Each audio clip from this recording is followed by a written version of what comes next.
Mahendra Singh Dhoni MSD जैके जैसा मैंने prediction की थी, Mahendra Singh Dhoni is greatest mind, cricket mind ever. और कल उसने शो किया कि वो क्यों बेस्ट कैप्टन है एवर। CSK पहला मुकाबला जीत गई है। जी हाँ, मुंबई इंडियंस से पहला मुकाबला CSK, वो जो उनका ड्राई रन चल रहा था CSK का मुंबई के साथ, वो उन्होंने ख़त्म किया। और पिछले 4 मैचेस में हारे थे वो लगातार, 5 में, पिछले 4 मैचेस में हारने के बाद उन्होंने फाइनली एक मैच जीता। और मुंबई इंडियंस हमेशा की तरह पहला मैच IPL का हार चुकी है। Over to you Shivam Sakhuja. कल का मैच काफ़ी इंटरेस्टिंग था।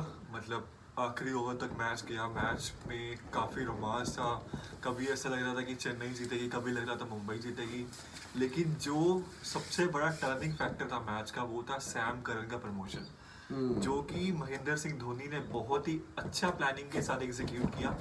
उसका रीज़न ये था कि लास्ट में जब थोड़े से रन रह गए थे, तो जब उनके बैट्समैन रविंद्र जडेजा को कुणाल पांड्या ने आउट किया direct in the front of pads पे जब बॉल लगी, तो लेफ्ट और राइट का कॉम्बिनेशन बनाने के लिए, और क्योंकि आपका लेफ्ट आर्मर बॉलिंग कर रहा था, तो लेफ्ट आर्मर के सामने अगर आपका लेफ्ट आर्म बैट्समैन आएगा तो निगेट कर दिया हाँ, उन्होंने तो उसको। इजी होगा उसको करना। और सैम करन ने उसने लास्ट में बोला भी है कि धोनी ने बोला था कि आप किल के लिए जाओ, अब छक्का, गो फॉर द किल, अब छक्के में अगर और जी हाँ, तो वो है ही अभी। किल ही किया सैम करन ने। 18 रन 6 बॉलों पर। He did his task awesomely well, what he was supposed to do.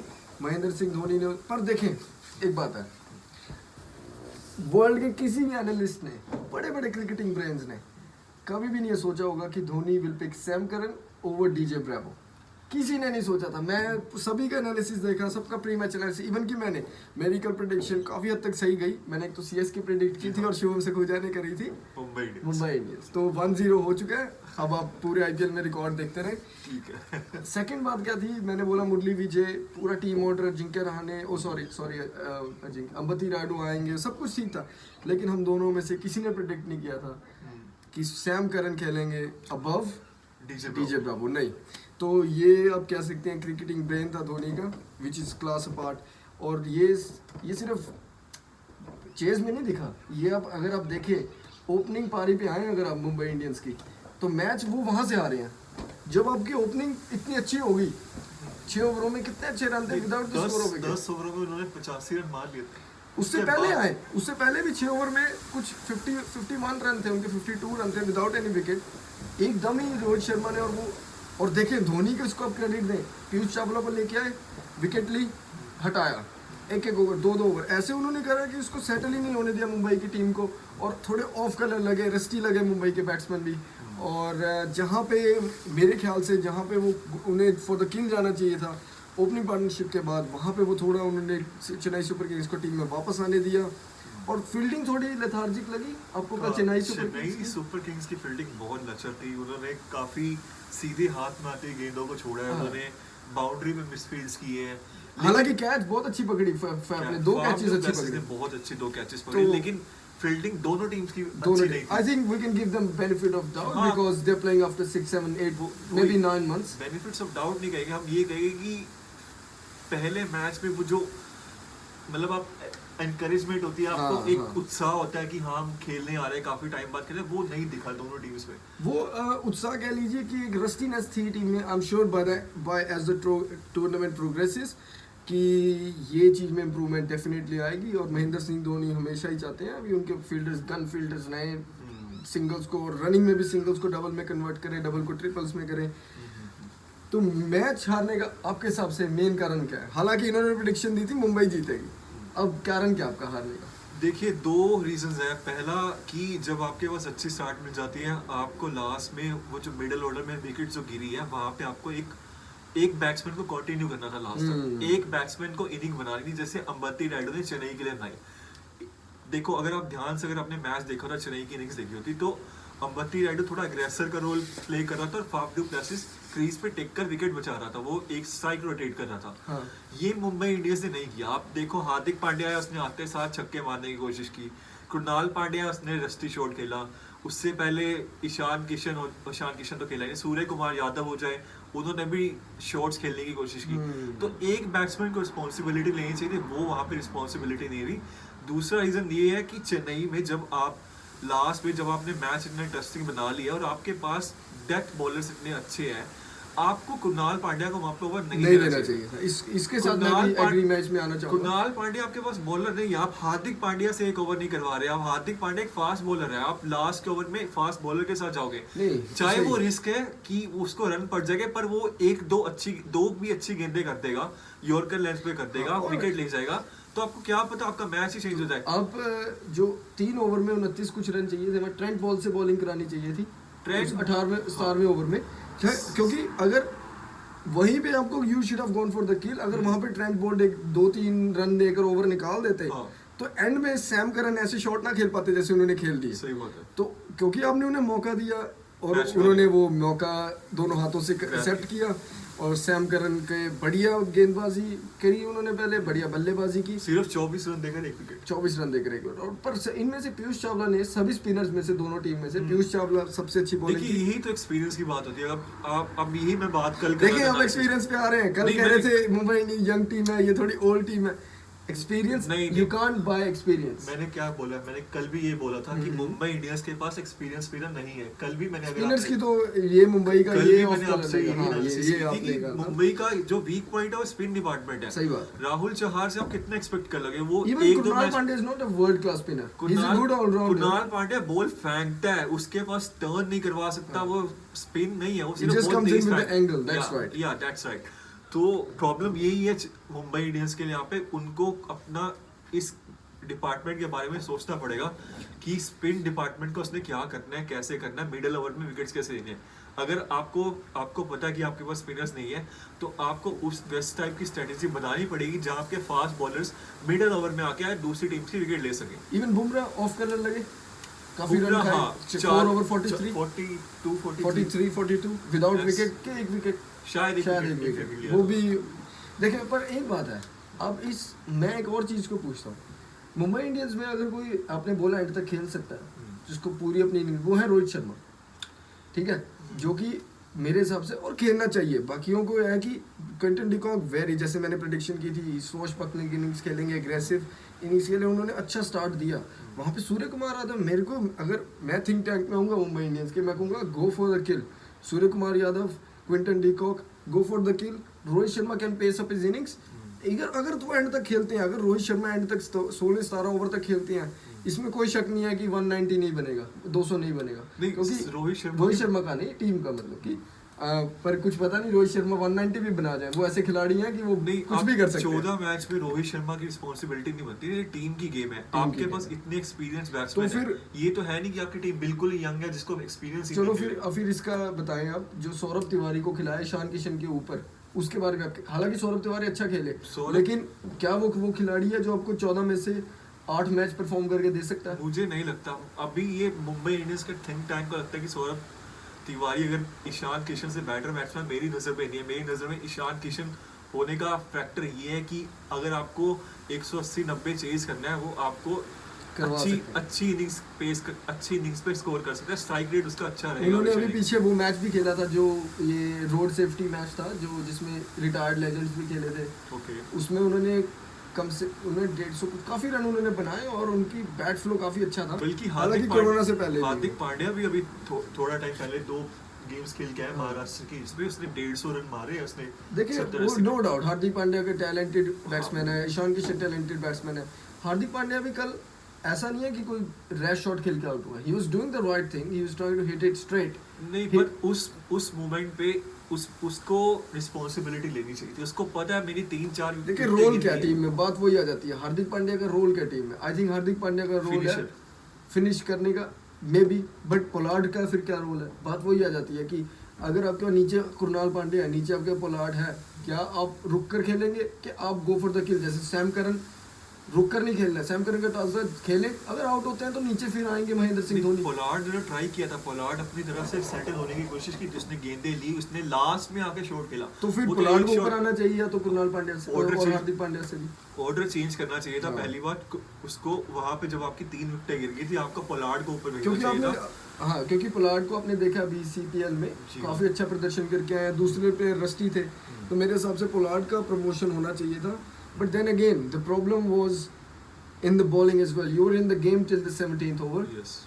उन्होंने वो ट्रेंट बोल्ट से ओवर करवाना चाहिए था, थोड़ा माइंड लैप्स हुआ या कंसंट्रेशन थोड़ी थिंक टैंक में हुई, तो वो ओवर उस कारण मैच हार गए। और महेंद्र सिंह धोनी जो बैटल ऑफ नर्व्स के चैंपियन है, उन्होंने वो रखी। जब अच्छा स्टार्ट मिलने के बावजूद भी उन्होंने कामली कूलली करेक्टली, मैंने देखा धोनी को जब भी कुछ ऐसा होता है धोनी क्या करते हैं, धोनी गेम को स्लो कर देते हैं, पेस कंट्रोल करते हैं धोनी उस गेम की। तो उन्होंने पीयूष चावला को लाया, गेम थोड़ी स्लो की, फील्डर अपने चेंज की, फील्डिंग पोजीशन चेंज की और विकेट मिला। जहाँ जहाँ पे पार्टनरशिप बननी चाहिए थी मुंबई इंडियंस की, वहाँ उन्होंने विकेट गंवाया। और जैसे कि प्रेडिक्शन हुई थी, लेकिन धोनी और वो एम्पायर जो देखा कल, एम्पायर तो कुछ और ही देख रहा था, मतलब वो कि तो मुरली विजय का डिसीजन नॉट आउट दिया। वो उससे एक दो गेंद पहले एम्पायर्स कॉल था, जब आपका लग रहा था कि वो आउट दिया जाएगा, वो एम्पायर ने नहीं दिया। हाँ। उसके बाद किसने, वो मुरली विजय की बात कर रहे नहीं, मुरली विजय की हाँ। बात कर रहा हूँ। जेम्स पैटिंसन ने बहुत ही अच्छा स्विंगर मारा था, वो प्लम लग रहा था और वो आउट ही लग रहा था। हाँ। अगर एम्पायर मैं होता तो मैं आउट ही देता उस वक्त। आप थे नहीं ना? नहीं, मैं नहीं था, हाँ। वो बात ठीक है। पर एम्पायर ने उसे नोट आउट दिया वहाँ पे, वो उन्होंने रिव्यू नहीं लिया मुंबई इंडियंस ने। वहाँ पे वो Umpire's call वैसे भी not out एम्पायर्स होता। कॉल था, पर वो रिव्यू ले सकते थे, वहाँ वेस्ट नहीं जाता। उसके बाद बहुत ही पुअर डिसीजन था एम्पायरिंग का। तो आप ये नहीं कह मुरली सकते विजय कि और umpire- धोनी के लिए भी धोनी poor के लिए तो decision। Ball and day and light था, हाँ, बैट एंड बहुत बॉल ज्यादा। में। और वो तो मतलब कि अगर ये क्रूशियल मोमेंट पे देखें, बात वही आ जाती है। आईपीएल फाइनल में भी ऐसे हुआ था, एम्पायर्स का डुबियस डिसीजन की वजह से फाइनल को अफेक्ट कर सकता है। तो एम्पायरिंग स्टैंडर्ड भी बहुत जरूरी है। ये तो फर्स्ट मैच था। हाँ, धोनी नॉट आउट, अगर आउट सच मतलब गलत डिसीजन भी हो जाता फिर भी गेम पे इफेक्ट नहीं पड़ा इसका कोई। लेकिन मुरली विजय का देखें, फाफ डुपर एसी ने बोला कि आप रिव्यू ले लें, लेकिन उन्होंने नहीं लिया रिव्यू, जैसे भी होगा।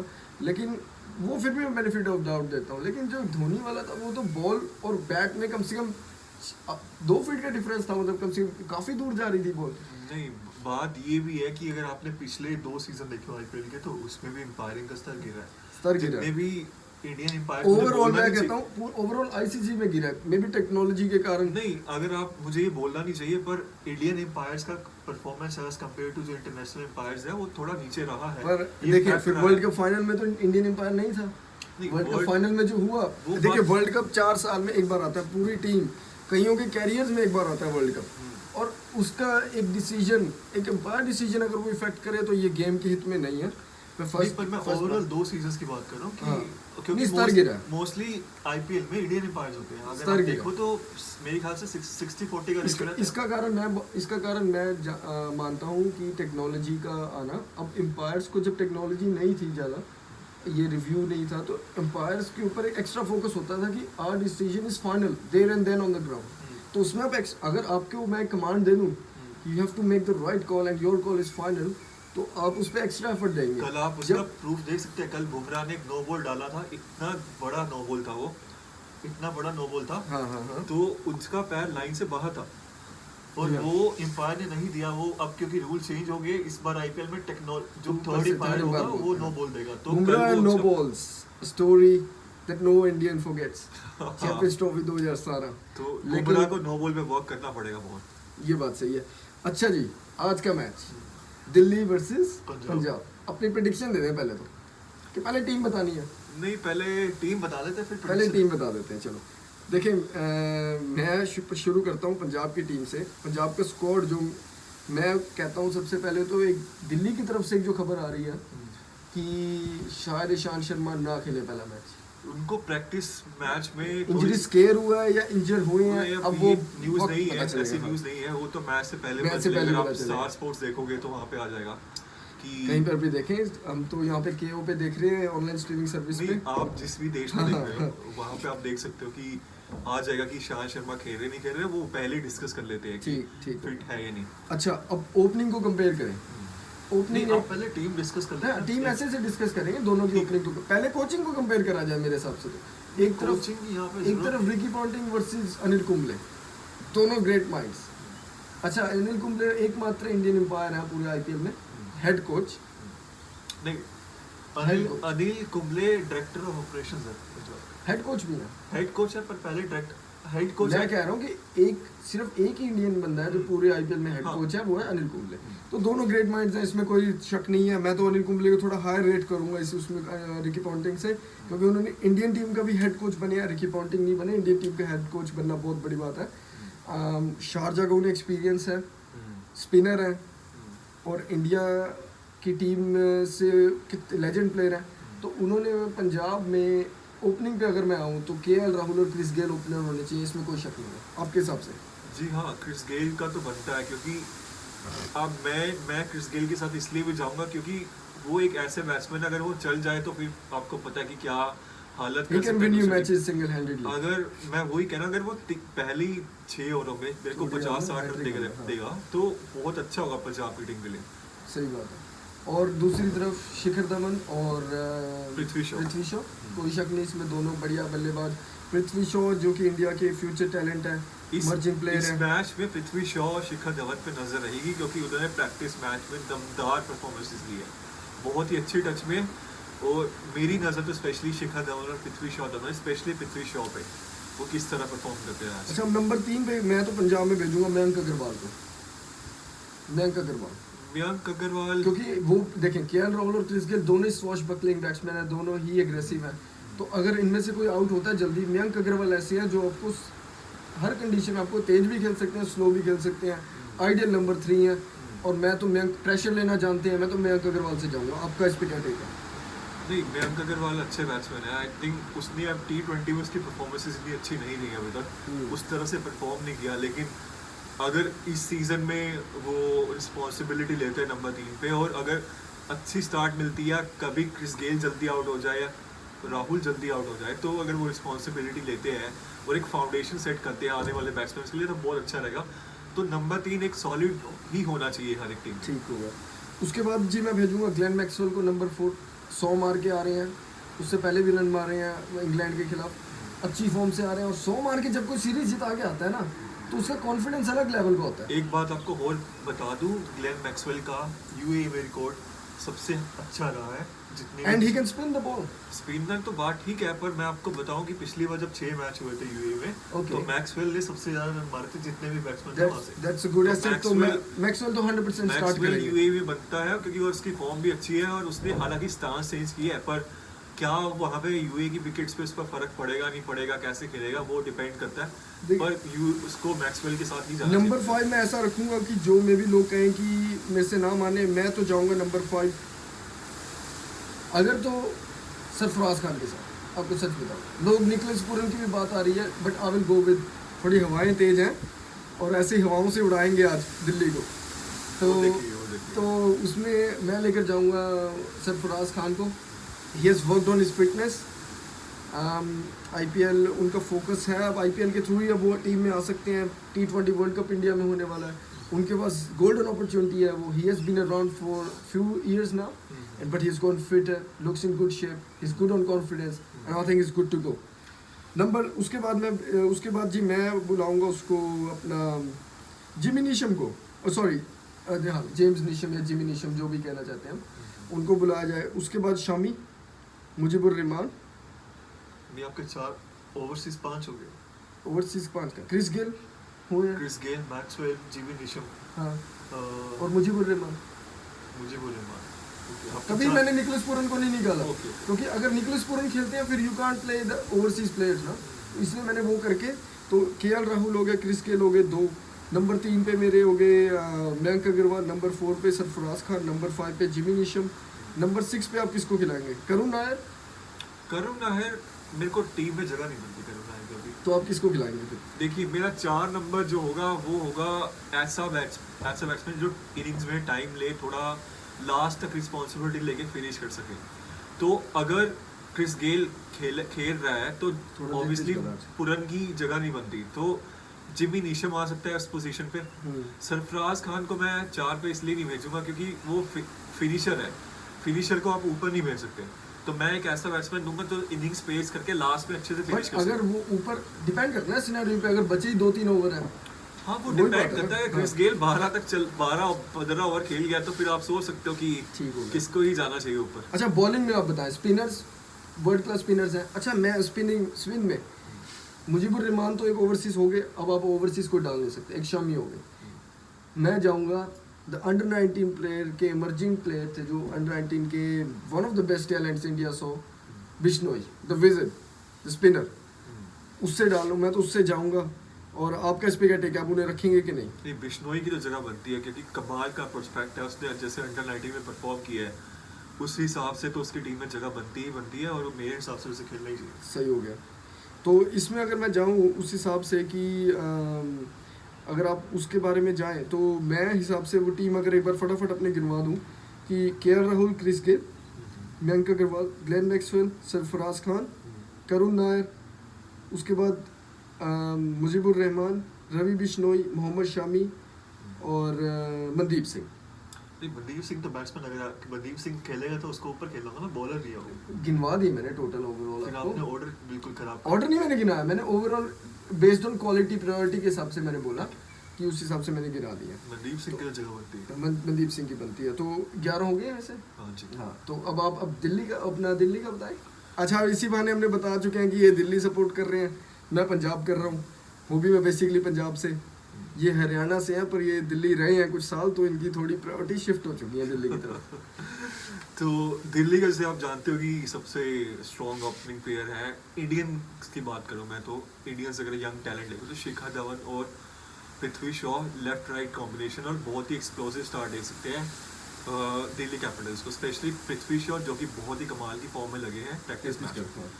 नंबर 3 मैं भेजूंगा, काफ़ी वियर्ड सिलेक्शन आप मेरे हिसाब आपको लगेगा पर मेरे हिसाब से मैं अजिंक्य रहाणे को फिर स्टिल खिलाऊंगा टीम में। डेफिनेटली इसमें तो अजिंक्य रहाणे को लोग टेस्ट प्लेयर मानते हैं, उसको कहते हैं कि नहीं, ओडीआई प्लेयर नहीं है, लोग बोलते हैं, जितने एनालिस्ट आप देखते हो एनालिस्ट बोलते हैं कि अजिंक्य रहाणे की जगह नहीं बनती, पर मेरे हिसाब से वो एक ऐसा बैट्समैन अगर वो 120 के स्ट्राइक रेट से भी खेलेगा तो नंबर 3 के लिए वो सही है। सही है।